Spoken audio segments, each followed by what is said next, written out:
Hi guys, so I'm now 6 days post shoulder op number 2. I'm here with Radu today just to go through my rehab protocol, also to have a look at the summary report from the operation, and also just to discuss a little bit what's been going on behind the scenes, what's made me actually get to this stage, needing not only one shoulder operation but 2 shoulder operations. So just going to go through first of all the summary report from my second shoulder operation, and I'm sure Radu's going to have some points as well what's going to be helpful just to pitch in as well.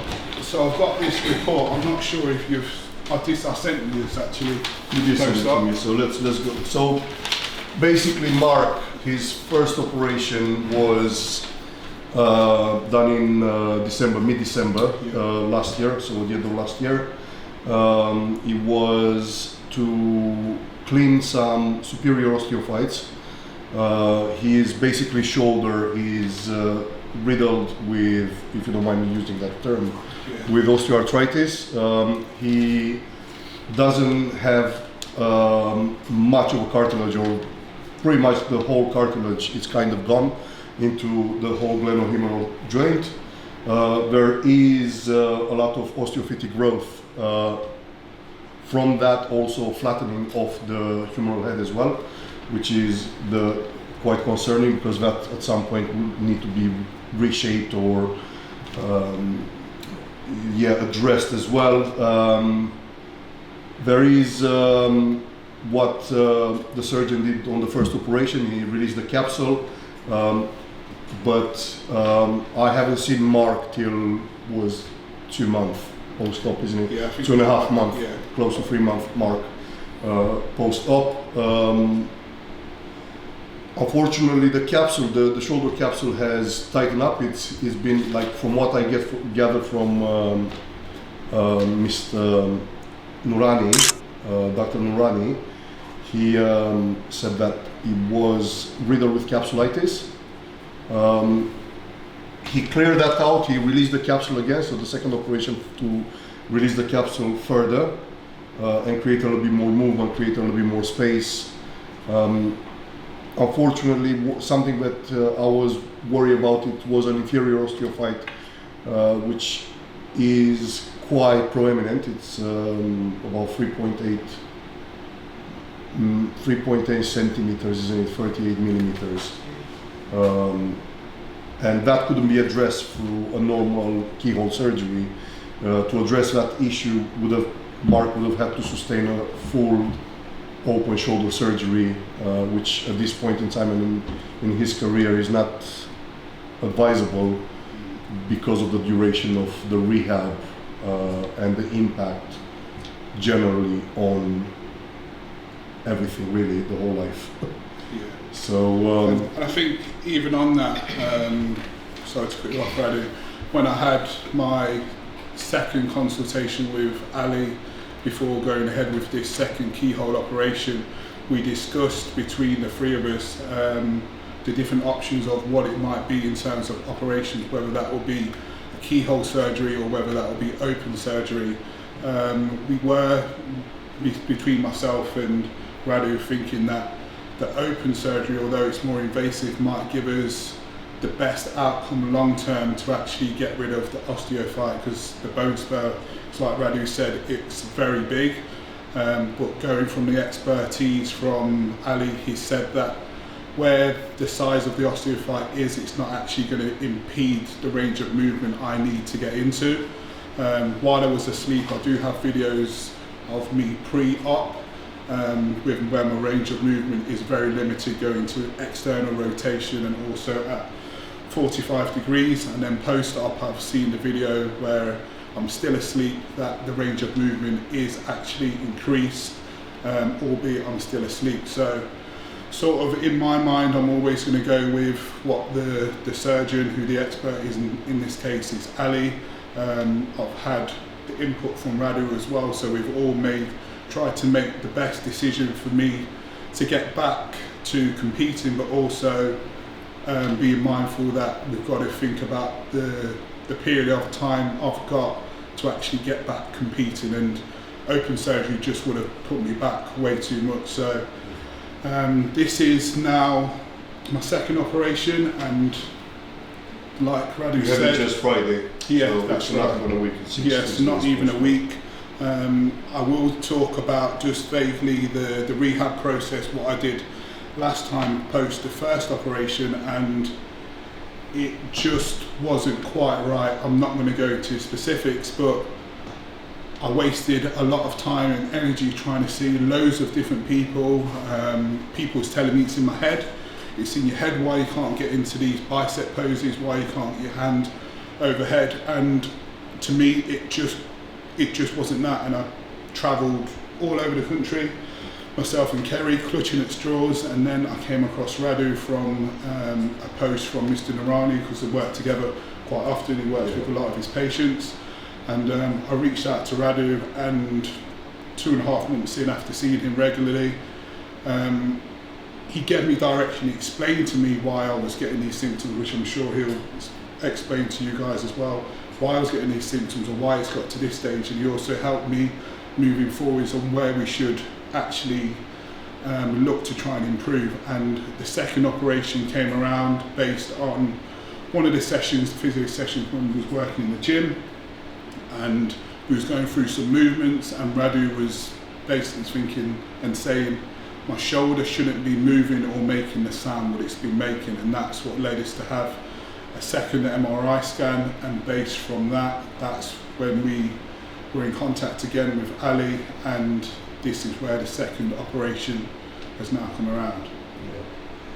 Well, basically, it is a complex case. It's complex, but also simple at the same time. The movement, people that come with the idea that why can't you move the shoulder? Why there is no movement in there? It's in your head. They probably try to imply the fact that you have apprehension, and that's why neurologically you're not ready for the movement. You don't want. No, there's restrictions. Once, like the humeral head, if we look in here, the humeral head is round. It's for a reason.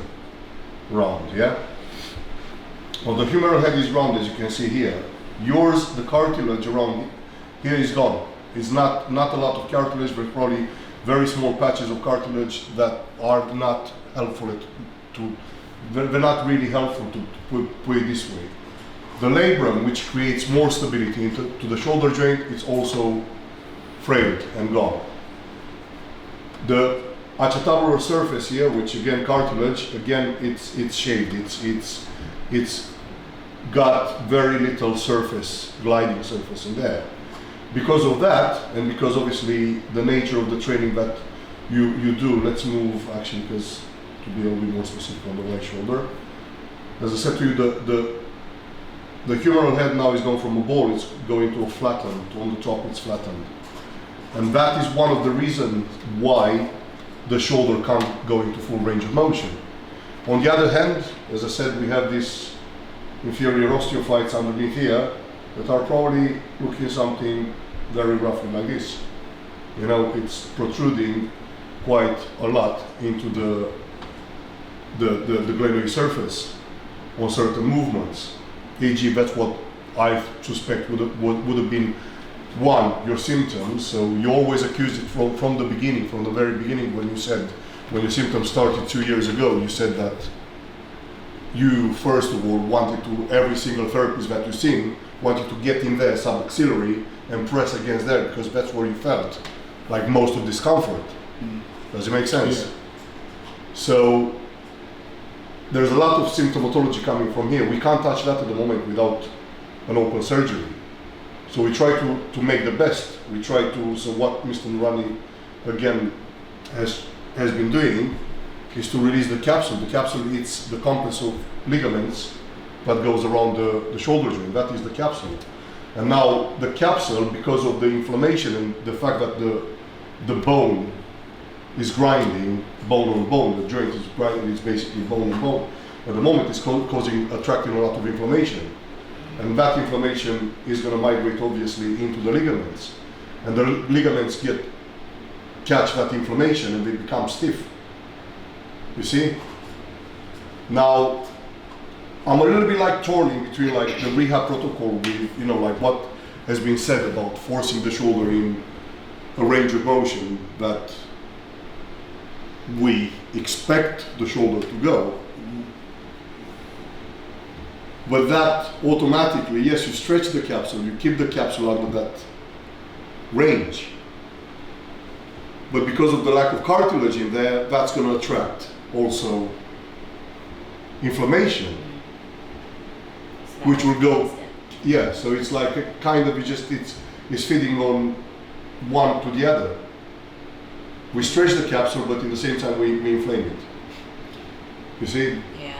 So that is the point where, like, what do we do now? We're going to go into forcing that range of motion, or we're going to try to gain that range of motion gradually by activating the muscle that do the motion to do it in their own time, without actually, and working on that range of motion through movement. Like I said to you from the beginning, when I got Marc here for the first time and I tested his external rotation, it's not necessarily like that was restricted. It was no movement coming from the Marc, as you can see, is 130 kilograms, like no fat individual that you wouldn't think that you give him like the lowest resistance bands that I have to do external rotation, and it's literally shaking, that he can't maintain that external rotation. And yes, it is true, one of the facts is the reduced range of motion, but it's also the weakness because you never address that issue. We did saw that again, even the scapular stability, the rhomboids, the stability coming from the rhomboids was inexistent, because again, when we tried to do some scapular retraction to isolate it to the rhomboids and not to the trapezius, you were unable to do it without like literally shaking. So I still believe that first of all we do have to kind of work on the shoulder stability, create the stability from the scapula, from the infraspinatus, and try to get that range of motion coming naturally from the muscle to fight against it, and to create the support that we need for the whole scapular and for the glenoid surface, for the glenohumeral joint. Because we haven't got enough stability to be offered from the labrum. As I said to you, the labrum is compromised, unfortunately. So the stability from the labrum is inexistent, and we're going to have to create as much stability as we can from the rotator cuff. So we're going to have to get the muscles from the rotator cuff to be able to work on optimum, to be able to take over the instability created, one, by the lack of labrum, and two, to take over a little bit of the fact that there's no cartilage in there, and just make the movement more possible like that. You see what I mean? So the key is trying to get the function back, but keep that inflammation down. The key is to try to keep the inflammation down, and like with the capsulitis, we have the program there to do, the frozen shoulder program that I keep on using on you. With that, we hope to reach to kind of preserve the capsule to its best, so it doesn't get inflamed. Again, we're working with the shockwave and the ultrasound, but we can't at the moment, because again, like what we're doing, we're just going to cause bleeding again. So today, we're going to try to do movement. Okay. When the dressing comes off next week, because hopefully next week the dressing is coming off, that's right. then we can start doing some electrotherapy. I mean, I might be able to do, but a very low level today. Like I have to check the tissue and see how it is there. I still think it's a little bit swollen. It's not as bad as what it was post-op. I think for a good few days after, you could see how much it was swollen and it was inflamed. I've been icing it to bring that down as well, and it has improved. But I can still feel in parts where it's still a bit hard as well. Yeah. Okay. So where do we start today? We start by seeing what movement you can do. Yeah. See if I can do a little bit of anti-inflammatory to try to maybe just very lightly put some electrodes to start working on anti-inflammatory process, and that's about it. And then again, when you have the dressing out, then we're gonna have to. When are you gonna get the dressing out? When did you say? It's supposed to be. I think it was next week, Wednesday. But I'm sure Ali said he's not going to be in surgery that week. So I'm going to look to get it done at my local doctor's.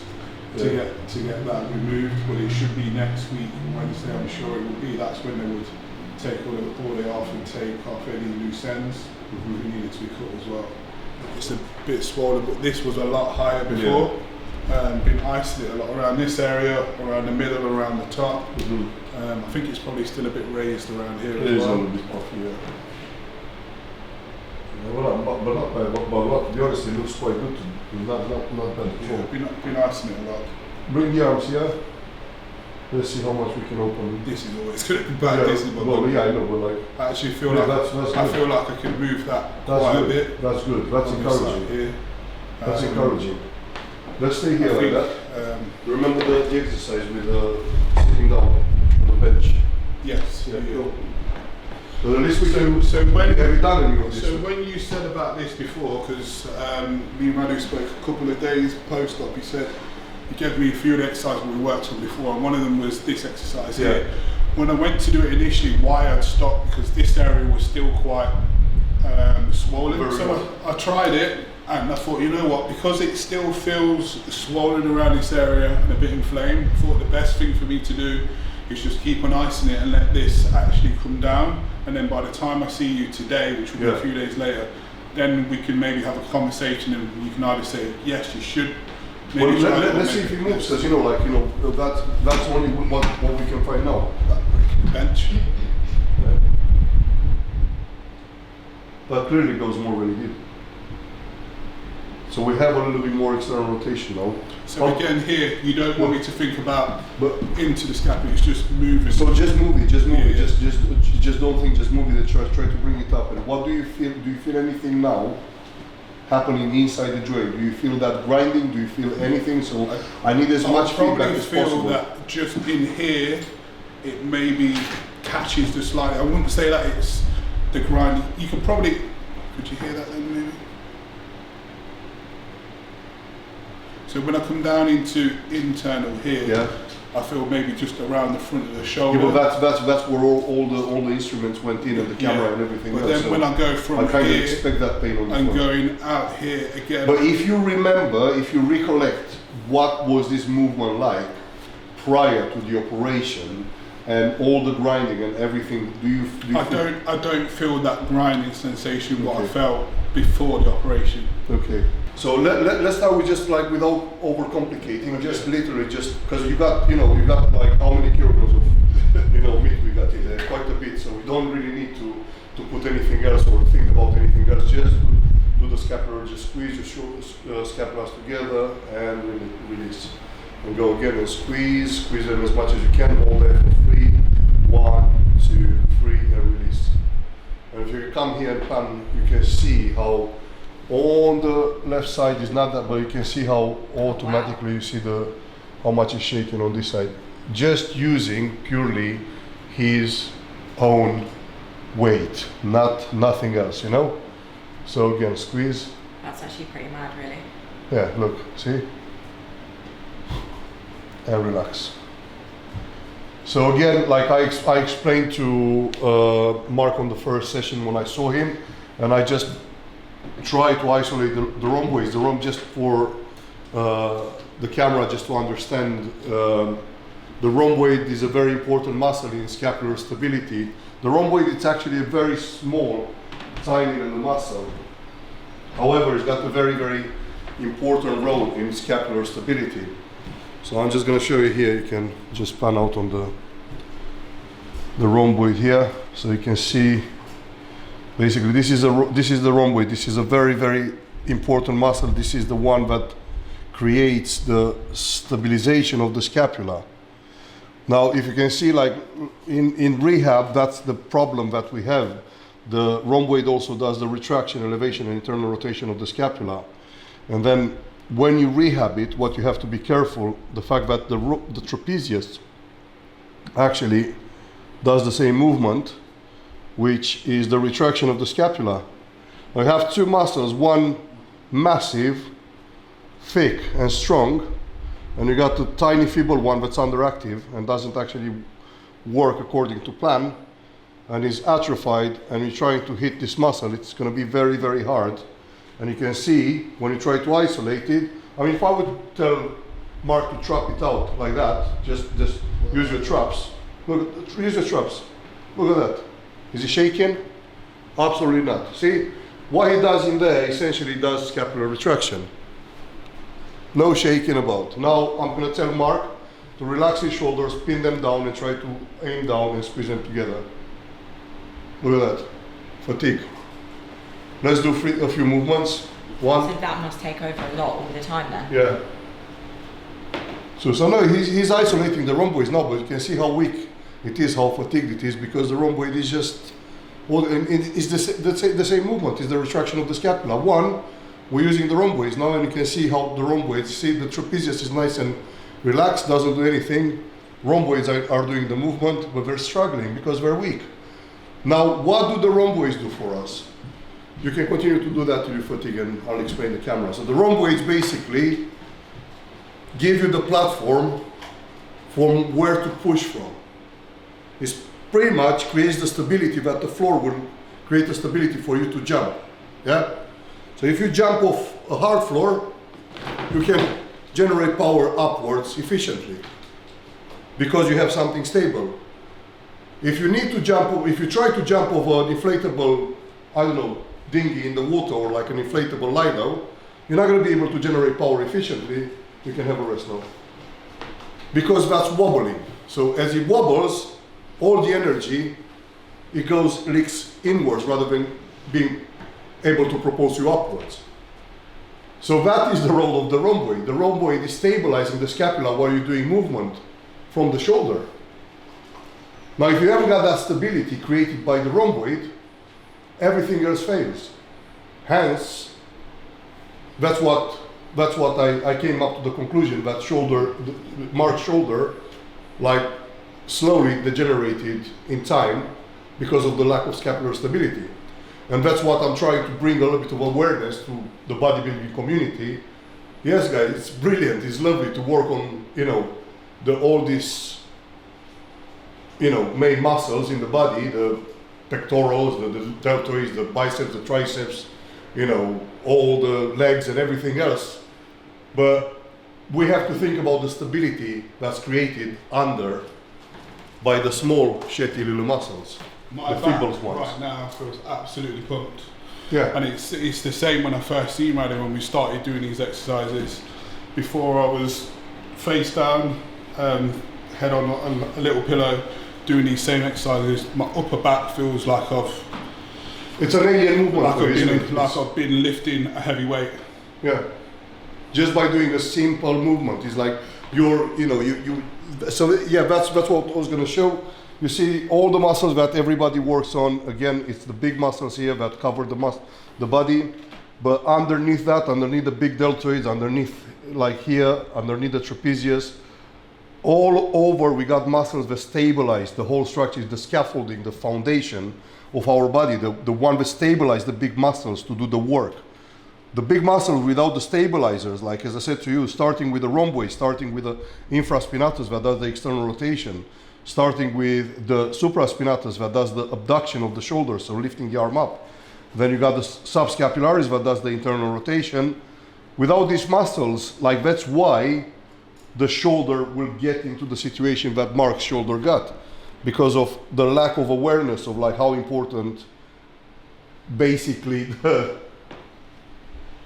accessory movements or the rehab, prehab, injury prevention stuff, working on stabilizing the scapular girdle, the shoulder girdle is important for a bodybuilder. And that's why basically it's good that you guys are doing this, to actually bring awareness on the fact that you can go all day long and just work on all your machines. And that's what I said to you. You have to start working a little bit more with free weights, kettlebells, to be able to use those stabilizers. Using machines all day in the gym on a linear trajectory is not going to help with those stabilizers, because you haven't got anything to stabilize. You're actually isolating that big deltoid, you're isolating that big pec, but you're not actually, you saw me when I gave you a kettlebell to work with, you saw what was wobbling all over the place, because there's no control over it, because there's no stabilization from the whole shoulder stabilizers, So that's why we need to bring more awareness, like guys, spend time on the fucking accessories. Stop spending time on just like creating hypertrophy on the muscles that we see on the outside. Think about the small shitty little muscles that work behind the big muscles. That's a very important aspect that everyone should probably take in and appreciate. Yeah. So from here, just literally just bring the arm in external rotation and just move it. Try to close this angle here and just bring it up as far as you can. What's it that from here? Because again, now we work, but we only work against gravitation. We don't actually put any. How's that feeling? Try to tuck your shoulder blade in as well, like that. Just lean forward a little bit more. That's it. And go. You can feel the infraspinatus, how hard it works on the back here. And if you get the camera and try to film it, you can see how it's obviously shaking and the weakness again coming from the infraspinatus that doesn't really want to do the job. You see it?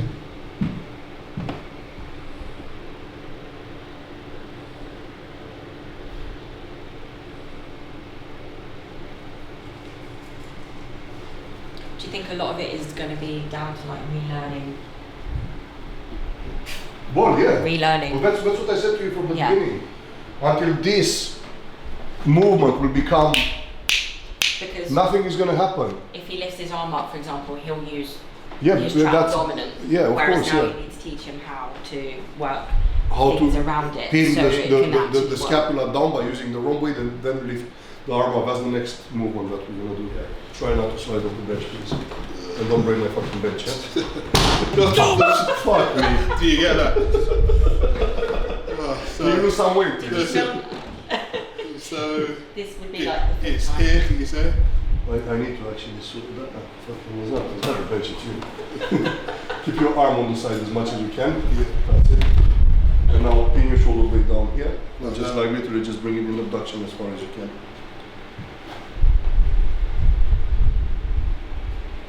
Good. Pin it down. And up.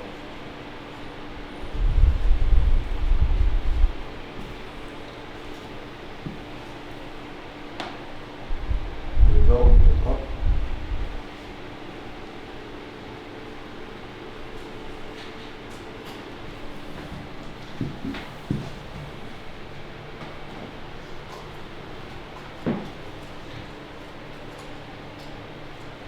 How far do you want me to go? As far as you can go, buddy. You feel comfortable with. Again, we're not forcing anything, we're just moving, we're doing some range there. And now, you kind of saw where it's went.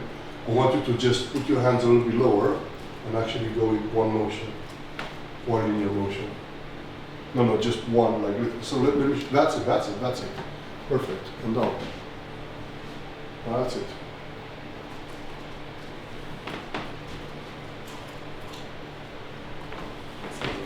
Yeah, that's really good. That's not bad at all, mate. No, it is. It's really good. That's really good. It's encouraging, see? Yeah. So, mate, this is encouraging so far. This is, I like what I see. Yeah. Yeah? I think it's like, if I'm just going to stand here, it's not quite a lateral raise to this trap. Yeah. But But if I do this now, like I get a bit of pain here, but Yeah. when I was doing this You pre-op, this was grinding. It was grinding, yeah. Right. We need to encourage the body to move from using your range of motion and getting to enhance those muscles that create that range of motion. Does it make sense? Yeah, of course. Because that is how naturally the body should fucking move. Yeah. Without going and stride. That's why I said to you, I don't believe in fucking aggressive stretching because it's not good fucking news. Yeah. I think this is the thing where it goes back to when I had my first operation. One of the practices that I see that did use like the grasping tools, like what Radu was saying, but within that as well, when there was some of the stretching, what they were doing, it was literally like yanking my arm and like trying to force it into getting my arm completely straight because I couldn't. Those people do not understand this. anatomy, basic anatomy, and do not understand they didn't read your case from the beginning. Like, you are forcing a fucking range of motion that's restricted by fucking bone spurs, by lack of cartilage, and by flattening of a rounded humeral head. Yeah. So what the fuck you forcing there? You create so much inflammation and so much trauma by forcing that fucking tissue to stretch to smithereens. And that's what fucking caused that aggressive capsulitis. I have no doubt about it now. Because then after that, like when I sent my check-ins over and stuff to my coach, you could see how much the area was inflamed. But again, in my mind, because I didn't know the best protocol, you go to people because I'm not the expert in this area and you try and follow that advice. Whereas this time round, again, it's what I know now, how to approach it differently, and that's what we're working on. Yeah. But I think even me doing this compared to when I was doing it before, it feels different. Yeah. It feels like it moves a little bit smoother. So for me, it's still a lot to obviously process, not having one and then two operations, but I'm trying to use these little bits of positive bits now as sort of like, it's better than it was before, so I've got a chance, and that's learn from the mistakes as well, isn't it? So that's what we're doing. So put your hand here like that, and I want to see if we can actually get. I need to and just push against it, push against the ball a little bit, and just try to push it up. Let's start from under the ball a little bit more. Like that's that. It. And that's it. And just try to control, because I want to see to start getting. That's it. That's great. I'm not sure what I'm doing with my arm, to be honest. Well, that's what we try to do. We try to get a little bit of a proprioception as well, because after the operation, the proprioception is impeded. So that's why I'm trying to work with something that's not quite stable. So I know it's early days. So here, we try to get, again, in the ball, we're going to start with the face towards the wall. And just again, anti-clockwise, 10 anti-clockwise, 10 clockwise. Yeah? Let's go.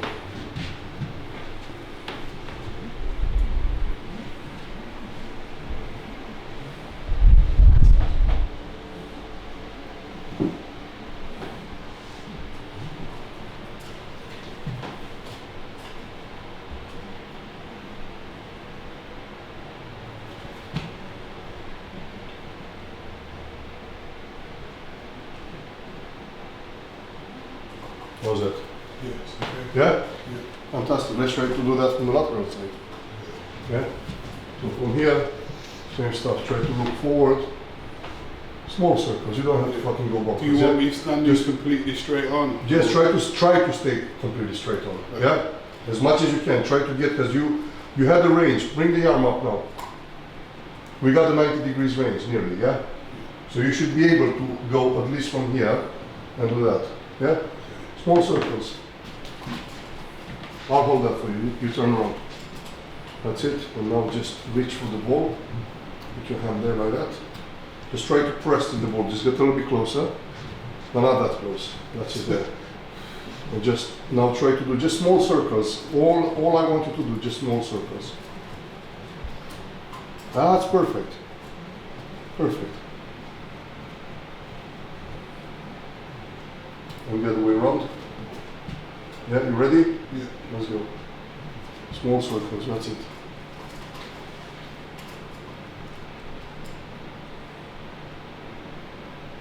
How's that? Yes, okay. That's it. Happy 50 days. That's enough for the first physio session. Okay, right. Yeah, that's all good. I'm happy. I'm happy. Like after I saw you moving, you know, I'm more optimistic. You know, I was a little bit like, honestly, I was ready because but I'm a little bit more optimistic after You I saw you actually seen moving. it as well. I can see it. So Yeah. that's good to know. Yeah. I guess it's a conversation for another time, sort of like how my mindset's been through this whole shoulder process. This conversation definitely for another time, because otherwise we'll be here for a long time. I'm not sure Radu wants to go home. But I think the main thing now is that we've had this first session. In my mind, it's great to have got your input, so I know what I can go back and work on in the meantime. And now it's literally just doing everything what needs to be done to give me the best possible chance. I think even having the operation, there's no guarantee that things are going to be 100%, and this is where I'm here now with the second operation, but I'm taking sort of, if you can say, hope that things have been done differently this time to give you the best possible chance. And from my point of view, I don't want to run before I can walk, so I'm just going to take my time with it to give me the best possible chance. And I'm going to be on it because I want this. Well, I want this badly. Your mindset is just to put your mind at ease now, after I saw you moving, and I do think that Dr. Noorani, Ali's approach to have the second op is probably the best one, because otherwise, yeah, it's probably for the best for the time being, what we did now. Because, you know, seeing you how you moved and everything, I'm like, yes, maybe this was the best approach. But as I said to you, the way I'm going to approach it now is not going to be aggressively, it's not going to be stretching it aggressively, doing like, you know, all these like traumatic methods on you. It's going to be with, and as I said to you, I'm not the type of a physio that I'm going to push it around any kind of injury, but I'm going to be aggressive when I think it's fucking time to be aggressive. Of course. Which I don't think it's now. Yeah. Does it make sense? Yeah, of course. Yeah. And from my side, I've had the aggressive approach the first time, and I've seen where it's ended me back in a worse position from when I had the first operation. So this time round, literally whatever you say to do. But Mark, like no we do. fucker told you to do the basic shit Yeah. that I just explained to you about your rotator cuff, about the scapular stability, about the rhomboid, about everything else. And that's why I opened up the app and I showed you what those fucking muscles do. And nobody, even everyone relied on you. Well, you know how to train, Mark. Get in the fucking gym and train. Well, it's fucking daft. You're a bodybuilder, my friend. You're not a fucking physio. You can't fucking say just go and do whatever. You know, you can't fucking do whatever. You do specific movements that I gave you that are fucking knackering you because you don't know how to do them. So you can't go to someone that you see like that, the fucking size of him, to say go and fucking train because you know how to train. No, you don't fucking know. You clearly don't know how to train. No offense. You clearly don't know how to train the muscles that we fucking need to fucking work. The muscles that are not working at the moment and the muscles that are got you into this pickle. So how can you tell a patient, go and do because you know what you do? Of course you fucking probably know much better than those fucking pricks that got you into this situation. And sorry, this is what I like Radu, because he says it how it is, and that's what I need to hear. And if something needs to be done, he's going to tell me what needs to be done for my own benefit, and that's what I need. It takes out the guesswork, it takes out me trying to work things out, because I'll be honest, after my first operation, that's what I was doing. I was clutching at straws. When you were going to people that were telling you know what to do, just get back in the gym and train. When you don't know how to do and train because nobody told you how to train the specific fucking movements that come with a fucking physio degree. You know?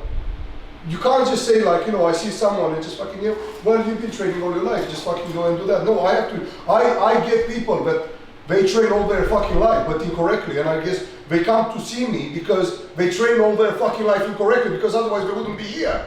And I pull like fucking, you know, Olympic champions in weightlifting, in fucking CrossFit, in whatever the fuck they were, and they move like shit. And then because they move like shit, they feel like shit, and that's why things fall apart. And then my role as a physio to identify why the fucking problem occurred in the first place. So start from the fucking, that's why with you, I chased it from the fucking beginning. Why someone at 36 years old that trains has the shoulder of a fucking 86-year-old? You know why? Because you didn't do something. All right, so what could have happened? That means you didn't have, your shoulder wasn't stabilized. That's why it was fucking grinding. It's like what I explained, having no stability creates fucking excessive movement in the shoulder that grinded your shoulder down to fucking smithereens. So then we have to follow our steps around and say, all right, then we have to stabilize the fucking shoulder first in order for, you know, to preserve as much as we fucking got and don't cause any further damage. But what the fuck is the point of like aggressive stretching? There's no point of aggressive stretching because aggressive stretching will cause further inflammation, further grinding in the fucking joint and degeneration of the joint. So we have to do stuff that stabilizes that motherfucking joint, not grind it and fucking pulverize it. Does it make sense? Makes perfect sense, and I hope for everyone else that makes perfect sense. And for me, again, I keep reiterating it, like I was going around in circles until I got to this point, and I met Radu, and I remember when I reached out to him, I gave him a background on how many different people I've seen. I was like, can you help me? And he was like, basically in a nutshell, along the lines of, I can't speak for everyone else, but I know how I work, so if you want to see me, you're welcome to come and see me. And I think after the first appointment, it gave me some confidence that at least you've worked out why I got to this stage, because I didn't know why I got to this stage.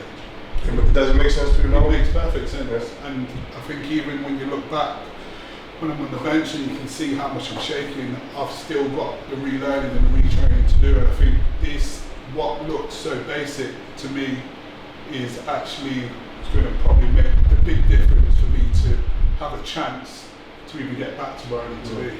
One thing that I keep thinking back to is before you did all of the rehab last time, is when you first had that operation. And I think this is something that I think of, which is quite positive, is that literally it was quite soon, straight after, before you started all the other stuff, you were actually so like pretty much there for hitting your shots, and you were like in the garden, like getting so excited about it. So I think surely if like that was way back then, and obviously since the rehab, like it's all been inflamed and worse, and the capsule, all this stuff, but still, surely that holds some positivity as well, knowing that like it was like that post first operation. Does that make sense? You mean when I was almost kind of like... You were like, he was so close to being like, I was really shocked, but it was really soon after. Then the rehab work started, then it progressed. And then, so now we've got the same thing again, but with the proper rehab, so surely... Well, I can only hope so. You know, as I said to you, the aggressive approach of stretching the capsule and grinding the fuck out of that glenohumeral joint caused aggressive adhesive capsulitis. That's what Mr. Noorani found out now. And I can only blame it on the aggressive stretching and aggressive approach. And I don't think I will be following the same steps. As I said to you, for me, the main key is just to reiterate, it's to do with stabilizing the joint and increasing the range of motion through getting those muscles to do the job that they should have done in the first place. Because with that, you wouldn't be in the pickle that you are today. This is so reassuring though, compared to like everything we went through before. Again, I really hope this result is going to be favorable, but as I said, at the moment I'm like, half very positive with what I saw today, and I hope we're going to stay on a positive note here. Yes. All right. Yeah. So I think that's a wrap for today. All the usual stuff. Like, share and subscribe. I'm going to do my very best to keep updates coming with what's sort of going on with my shoulder. I'll be totally honest, why I haven't done it before is because it's taken me a lot to get to this point now where I can actually openly talk about it. As you can imagine, as a bodybuilder, the main thing what you need to do, fair enough, training's a big side of it, and I couldn't really train, but the second part of it is posing, and I can't hit a front double bicep shot, I can't hit a rear double bicep shot, struggle to get into a front lat spread and a rear lat spread because of what's going on with my shoulder. And for anyone who follows my Instagram and you would have seen me post pictures, you'll probably only see me post a side chest or a most muscular, and the reason for that is because I couldn't physically get into that pose. I couldn't lift my arm like this one straight above my head. It just was physically impossible, and for me that was pretty tough because this is what I do as a bodybuilder. I need to be able to do that, and if you can't do that, it's like, it's hard to take. And from my side as well, I would say the first operation, although it's not my fault and it's no one's fault, but I felt a little bit embarrassed because I would say the first operation, I seen the pictures and the videos post-op where the shoulder was moving, and I couldn't get it. Post-op, the first week or so, it felt good, like Kerry was saying, and I couldn't get it. So when you go from 1 week to 2 months to 2.5 months to 3 months, and you see this person and that person, and they're saying, right, we're going to get you going after 3 sessions, and you pay for 3 sessions, and you're 800 session that costs a lot of money. and you're hundreds of pounds down from doing it, and you've not got it, and then you're thinking, what do I physically do next? Because you walk away now. yeah, It's basically. Well, I'm going to end it there. Let's not get into that. Yeah. Yeah. All right.